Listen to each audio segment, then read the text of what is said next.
సింహరాశి వారికి ఏడాది తర్వాత రాశాధిపతి అయినటువంటి రవి భగవానుడు విశేషమైనటువంటి శని భగవానుతో అష్టమంలో సంచారం చేసినప్పుడు తస్మాత్ జాగ్రత్త అని చెప్పి జ్యోతిర్విజ్ఞానం తెలియచేస్తుంది. సింహరాశిలో ఏ నక్షత్రాలు వస్తాయనగా మఖా నక్షత్రంలోని 4 పాదాలు, పుబ్బా నక్షత్రంలోని 4 పాదాలు, ఉత్తరా నక్షత్రంలోని 1 పాదం కలిపితే సింహరాశి.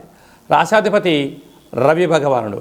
రాశిలోనే కేతు సంచార స్థితి, సప్తమంలో త్రిగ్రహ సంచార స్థితి, కుజదోషము, అష్టమంలో ఏడాది తర్వాత రవి భగవానుడు శని భగవానుడితో సంచారం చేయనప్పుడు చాలా గడ్డుకాలంగా భావించగలగాలి.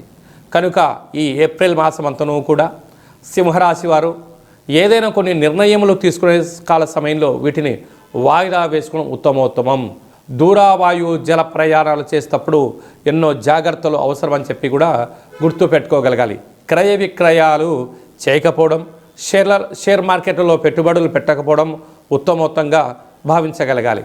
కనుక చైత్ర పూర్ణిమ సందర్భంగా రాత్రిపూట ఒక వెడల్పాటి పాత్రలో నీరు, కుంకుమను వేసి మీ మనసులో ఉండబడిన కోరికను నెరవేర్చాలని చెప్పి ఆ చంద్రభగవానికి దండం పెట్టుకొని ఆ యొక్క విజయ తిలకాన్ని మీరు పెట్టుకోగలిగినట్లయితే సకల దోషాలు తొలగిపోతాయి.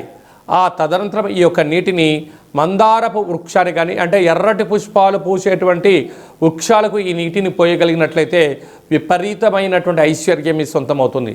అలాగనే చైత్రమాస బహుళాష్టమి కాళాష్టమి సందర్భంగా కాళభైరవ స్వామికి స్మరణ చేసి సూర్య నమస్కారం చేసుకొని గోధుమ పిండితో కానీ గోధుమలతో వచ్చిన ఆహారాన్ని కుక్కలకు కానీ చీమలకు కానీ ఆవుకు కానీ పెట్టగలిగినట్లయితే మీకు తిరుగు లేదు అని చెప్పి గమనించాలి.